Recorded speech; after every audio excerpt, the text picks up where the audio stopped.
Morning. All right, so I was hit with a sudden bout of inspiration this morning to talk about sales calls and how to not hate them. Sales calls are actually pretty amazing first steps in terms of your client's first journey with you and really opening up to them like the possibilities of how they can solve the problems that they've been dealing with forever and just what the coaching relationship has to offer them. It can be a really cool time, but it can also be an extreme source of dread if you're not comfortable on sales calls or if you feel icky about them in any way, shape, or form. So this video today is going to be all about how to actually fall in love with them because they're actually amazing. Like, not only can the experience itself be really nourishing, like mutually nourishing for both you and a potential client, but can also really help you figure out what to talk about in your marketing to continue to teach people how to solve the things that they're dealing with. So it can really not only help you help your clients, it can also help your community. So let's talk about it. But before we talk about it, let's get ready.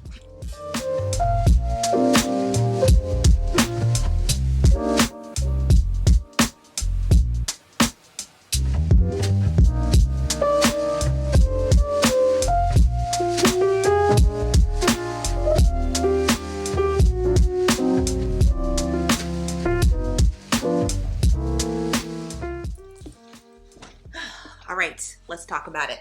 I have my notes here. I'm ready to dive in. All right, so let's talk about the context surrounding sales calls. Why do we hate them so much? I blame capitalism. I blame capitalism for most things because most things really truly are capitalism's fault. But capitalism creates this dynamic with sales calls where you feel like it's you versus the potential client, right? It's like a battle of trying to convince them why they need to work with you. And you work with so many different people who try to give you all sorts of scripts and all sorts of formulas for how to win that battle. But at the end of the day, it still feels gross and sleazy and transactional. So that's what we're really trying to avoid here. What we really want are sales calls that feel nourishing, mutually nourishing for both us and the clients. We don't want it to just be so money focused. And honestly, that's kind of how sales calls are treated these days. So no wonder you feel gross about sales calls.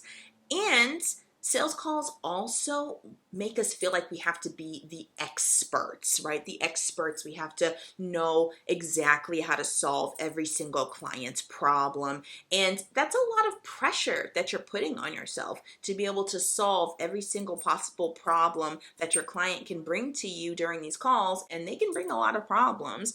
And you start to question and wonder if you can actually help them as a coach. So we'll talk about how we can start changing this landscape. Like, how can we start changing our perspective on sales calls? So, first things first is that you are not in a battle with the client. Your job is not to try to convince them to buy from you. You are in collaboration with this potential client. And the reason why it's a collaboration is because their clarity is the key to all of that. Like, your sole role during this exchange is to help your clients achieve absolute clarity, right? So absolute clarity to be able to figure out, what is their problem underneath the problem.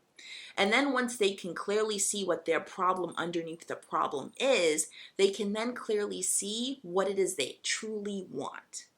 And then when they can see what they truly want, they can then see what are the obstacles that are keeping them from achieving what it is that they truly want.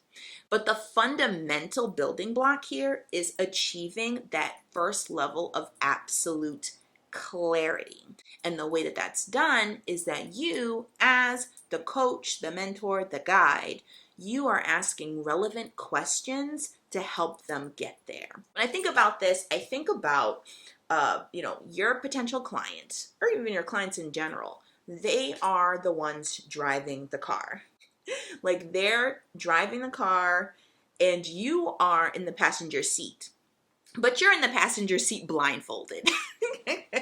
So they're trying to tell you where they want to go, but you don't know where they are because you're blindfolded, right? Because you're not your client. You're not in their brain. So you have to ask relevant questions in order to figure out where exactly they are, to meet them where they are, and then use that knowledge to help guide them to where they want to go. But at the end of the day, they're the ones in the driver's seat. So they're the ones that have to feel empowered in order to take action, in order to make the decisions.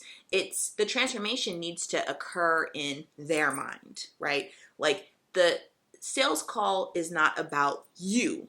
It's about the client, right? It's not about you wowing the client with what you've already done and what you've already achieved and what you already think and your experience. And no, your results, I would even say your past clients' results, are old news. And it's not relevant. It's about that client's transformation, like what's happening in that client's mind in that moment. Everything else is details. Everything else is irrelevant. And this is what creates that mutually nourishing exchange. So by asking these relevant questions to help unlock clarity for the client, they are experiencing that transformation in their mind, in that moment, on that call. Like that is deeply empowering for them. Like there is something to be said about the power of clarity, about the power of awareness itself. Awareness alone, when it comes to any issue that you have, that is like 95% of the work is just awareness. Because with awareness then comes the power to be able to make a choice, or to at least even know that you can make a choice, right? So that right there, that transformation is extremely nourishing for the client before they've paid you a single dime. That right there, that transformation is huge. So that's nourishing for the client. And then it's nourishing for you because you get to see the impact that you can that you can create. Like the impact that you can create just by showing someone, just by empowering someone to be able to see like their own capabilities and what's possible for them. Like that's truly inspiring stuff. That's deep service. And you're doing it in a way that lights you up, because you're most likely, I would advise you to be talking about or serving people in a way that lights you up, talking about things that you enjoy, helping people to achieve things that are really strongly connected to your vision and the things that you're passionate about. So that's extremely nourishing.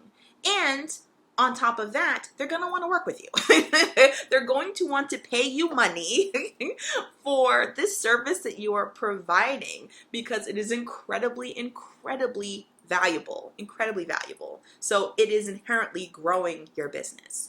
And then bonus, you're not only nourishing the client, you're not only nourishing yourself, you're also nourishing your community, because the insights that you learn during this exchange will then help to inform the 100 offers that you're going to create to continue to market your services and continue to serve your community. And as people continue to be served over the course of 100 offers, they will then book sales calls with you, and then the cycle continues. It's just nourishing, transformation, magic everywhere. And you're hitting your income goals at the same time. It's absolutely fascinating.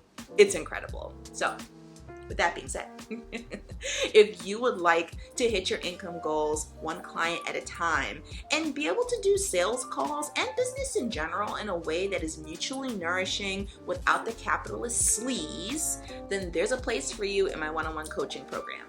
Use the link in the description box below to book an interest call, and we'll talk and see if it's a good fit. So, after you do that, do make sure you check out this next video here, because as you're building your business one client at a time and starting to hit your income goals, if your next big goal is to think about leaving your job, then you're gonna wanna start thinking about finances in a different way so that you can prepare for the transition. I'll see you there.